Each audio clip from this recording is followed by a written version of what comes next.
सच्चिदानंद हीरानंद वात्स्यायन अज्ञे अगर आज जीवित होते तो वो 111 साल के होते। हिंदी कविता में नई कविता का सूत्रपात और हिंदी कविता में प्रयोगवाद का आरंभ अज्ञे द्वारा हुआ। अज्ञे बहुमुखी प्रतिभा के धनी थे। भाषाओं पर उनका अद्भुत नियंत्रण था। आज़ादी के आंदोलन में वो सक्रिय रूप से भाग लेते रहे। हिंदुस्तान सोशलिस्ट रिपब्लिकन आर्मी के साथ उन्होंने आज़ादी की लड़ाई में बाकायदा हिस्सा लिया, जेल गए और बाद में ब्रिटिश हुकूमत के खिलाफ लड़ते हुए भारतीय फौज में भी उन्होंने बाद में हिस्सा लिया। करीब 28 कविताओं की किताबें उनकी हैं, करीब 10 उपन्यास हैं, नाटक हैं, कहानी संग्रह हैं। इसके अलावा आलोचना, लेखों के संग्रह, डायरियां, संस्मरण, और वो एक कुशल संपादक, अनुवादक, फोटोग्राफर, चिंतक, कवि और लेखक रहे। बहुत ज़्यादा अज्ञे जी की परिचय के बारे में ना कहते हुए हम कार्यक्रम को आगे बढ़ाते हैं। आप में से बहुत सारे लोग अज्ञे जी को बहुत प्यार करते हैं, उनके बारे में बहुत कुछ जानते हैं। उनकी एक बहुत मशहूर कविता जो कि आजकल सोशल मीडिया पर भी घूम फिर कर वापस आ जाती है, सांप। सांप तुम सभ्य तो नहीं हुए, नगर में बसना भी तुम्हें नहीं आया। एक बात पूछूं, उत्तर दोगे? तब कैसे सीखा डसना, विष कहां पाया? मानव सभ्यता की इन्हीं विडंबनाओं के बारे में गहरे चिंतन करते हुए अज्ञे जी ने जो रचनाएं हमारे लिए छोड़ी हैं, उनमें जितना कुछ बाहर की दुनिया से संबोधित है, बहुत कुछ भीतर की तरफ यात्रा करता है। एक आभ्यंतरिक यात्रा है। मैं मिट्टी का दीपक, मैं ही हूं उसमें जलने का तेल। मैं ही हूं दीपक की बाती, कैसा है ये विधि का खेल। तुम हो दीप शिखा, मेरे ओर का अमृत पी जाती हो। जला जला कर मुझको ही अपनी तुम दीप्ति बढ़ाती हो। तुम हो प्रलय हिलोर, तुम ही हो घोर प्रभंजन झंझावात। तुम ही हो आलोक स्तंभ, कर देती हो आलोकित मन। मैं छोटी सी तरणी सा तेरी लपेट में बहता हूं, फिर भी पथ प्रदर्शन की आशा से चोटें सब सहता हूं।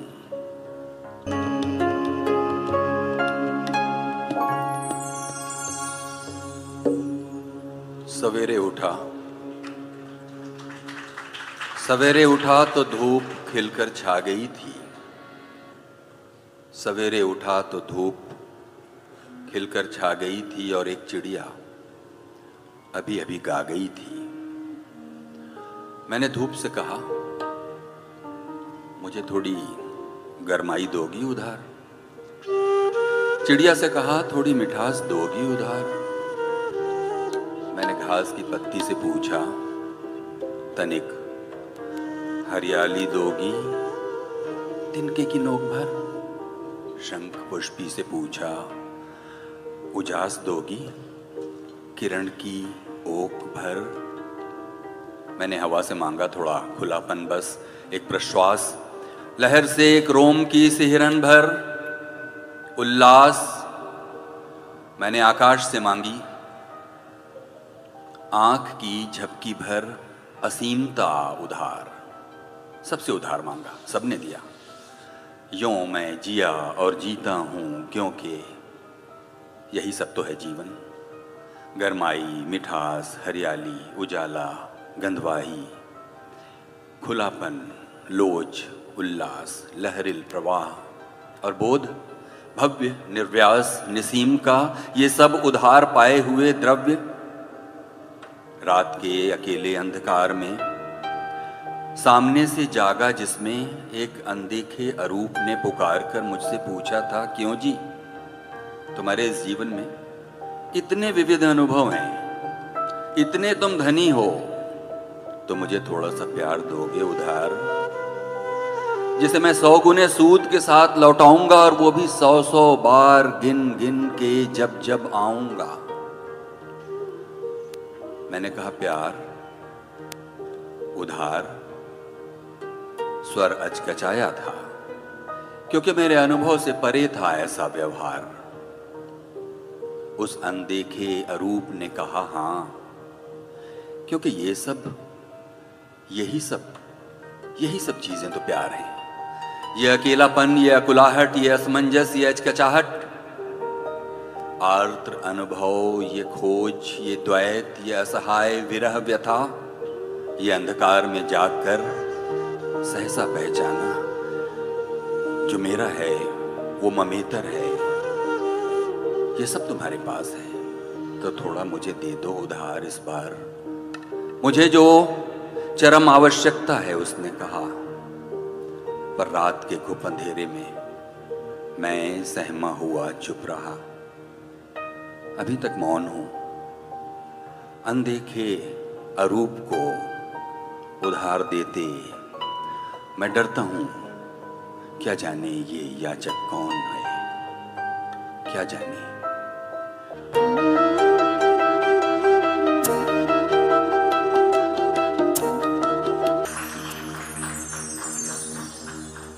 उसी एकांत में घर दो, उसी एकांत में घर दो, जहां पर सभी आवें। उसी एकांत में घर दो जहां पर सभी आवें। वही एकांत सच्चा है जिसे सब छू सकें। मुझको यही वर दो,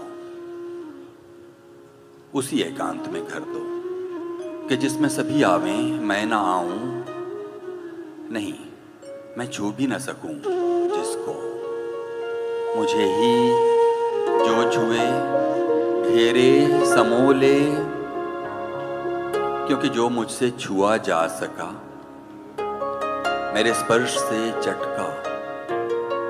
नहीं है आसरा, वो छत्र कच्चा है, वही एकांत सच्चा है, जिसे छूने मैं चलूं तो पलटकर टूट जाऊं, लौटकर फिर वहीं आऊं, किंतु पाऊं जो उसे छू रहा है वो मैं नहीं हूं। सभी हैं वे, सभी, वो भी जो कि इसका भेद मुझ तक न ला सका।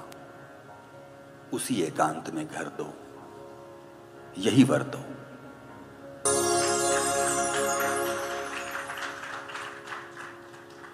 सोनी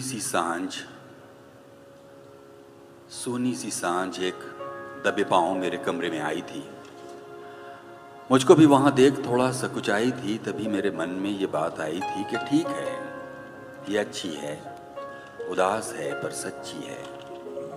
इसी की सांवली छांव में कुछ देर रहूंगा, इसी की सांस की लहर पर बहूंगा, चुपचाप इसी के नीरव तलवों की लाल छाप देखता कुछ नहीं कहूंगा। पर उस सलोनी के पीछे पीछे घुसाई बिजली की बत्तियां, बेहया धड़ धड़ गाड़ियों की, मानुषों की खड़ी खड़ी बोलियां, वो रुकी तो नहीं, आई तो आ गई, पर साथ साथ मुरझा गई। उसके पहले ही मध्यम अरुणाली पर घुटन की एक स्याही सी छा गई। सोचा था कुछ नहीं कहूंगा, कुछ नहीं कहा, पर मेरे उस भाव का संकल्प का बस इतना ही रहा। ये नहीं, वो ना कहना था जो कि उसकी उदास पर सच्ची लुनाई में बहना था, जो अपने ही अपने में तद्गत होना सहना था, और ये तो बस रुंध कर चुप रहना था। यो न जाने कब कहां वो सांझ ओझल हो गई, और मेरे लिए ये सूने न रहने की, रीते न होने की बांझ अनुकंपा समाज की कितनी बोझल हो गई।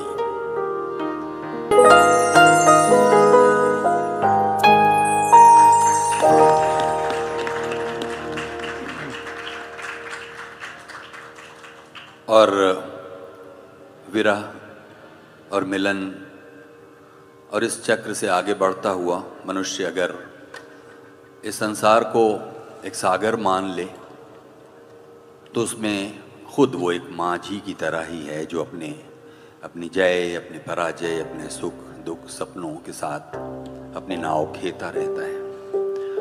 माझी मत हो अधिक अधीर, माझी मत हो अधिक अधीर, सांझ हुई सब ओर निशाने फैलाया नीड़ा चीर। नभ से अजन बरस रहा है नहीं दिखता तीर, किंतु सुनो मुग्धा वधुओं के चरणों का गंभीर। किंकिणी नूपुर शब्द लिए आता है मंद समीर। थोड़ी देर प्रतीक्षा कर लो साहस से हे वीर। छोड़ उन्हें क्या तटनी तट पर चल दोगे बेपीर। माझी मत हो अधिक अधीर, माझी मत हो अधिक अधीर, माझी मत हो रे माझी।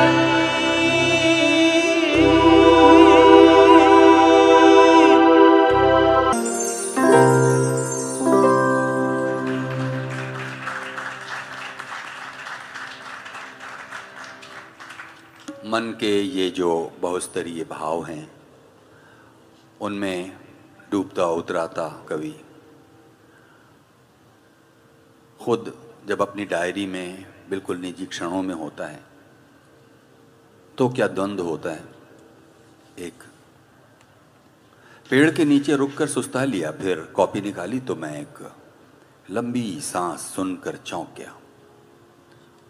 फिर आसपास देखा तो कोई था नहीं। मैंने सोचा भ्रम हुआ होगा, हवा होगी। फिर लिखने की तरफ दत्तचित्त हो गया। लंबी सांस फिर सुनाई दी। पेड़ ने लंबी सांस ली थी। मैंने कहा क्यों पेड़, क्या हुआ। पेड़ ने कहा तुम कवि हो ना। मैंने कहा हाँ हूं भी, तो क्या हुआ, वन प्रकृति का भक्त हूं, पेड़ों से प्रेम है मुझे। पेड़ टोक कर बोला होगा, तुम पेड़ पर कविता लिखो या पेड़ को बचाने के आंदोलन के लिए ही कविता लिखो, छपेगी तो पेड़ की लुगदी पर ही। जब कोई लिखता है मैं लंबी सांस लेता हूं, ये पेड़ काटने का एक और निमित्त बना। पेड़ ने फिर लंबी सांस ली। पेड़ के साथ कविता का ये भी एक रिश्ता है। इतना साफ कभी दिखा नहीं था। कम लिखो, जब तक अनिवार्य ना हो मत लिखो। जितना बनाना संवारना है मन में ही करके, तब रूप को कागज पर उतारो। जितना घना, जितना छोटा, गठीला बनाकर संभव हो। और हमेशा पहले पेड़ को प्रणाम करके, क्योंकि वही तुम्हारी बलि है।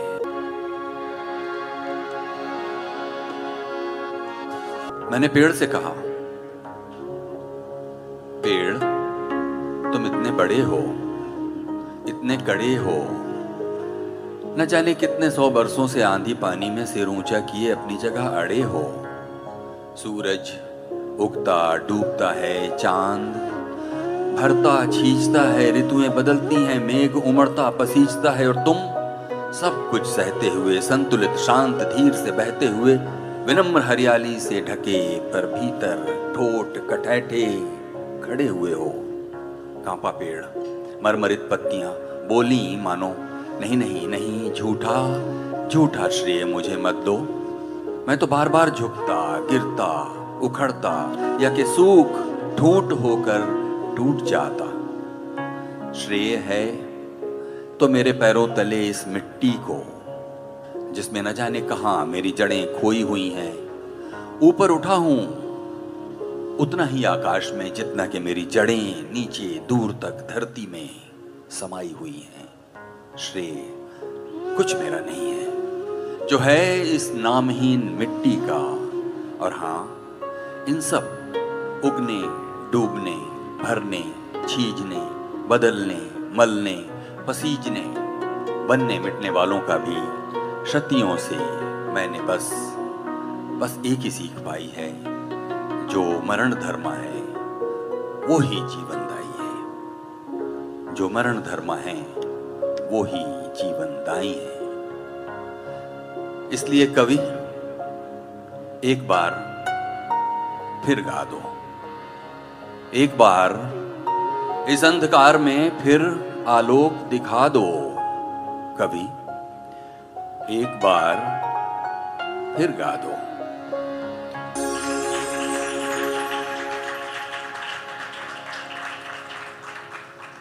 कवि एक बार फिर गा दो। अज्ञे जी की ये रचना हमारी आज की प्रस्तुति की आखिरी रचना थी।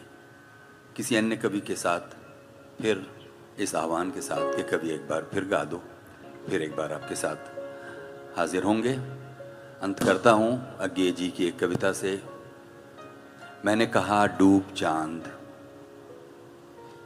मैंने कहा डूब चांद, रात को सिहरने दे, कुइयों को मरने दे, आग क्षितिज तन फैल जाने दे। पर तम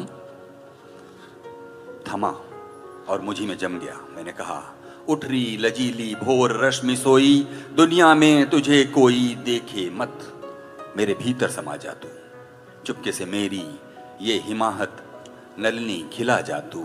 वो प्रगल्भा मानमयी बावली सी उठ, सारी सारी दुनिया में फैल गई।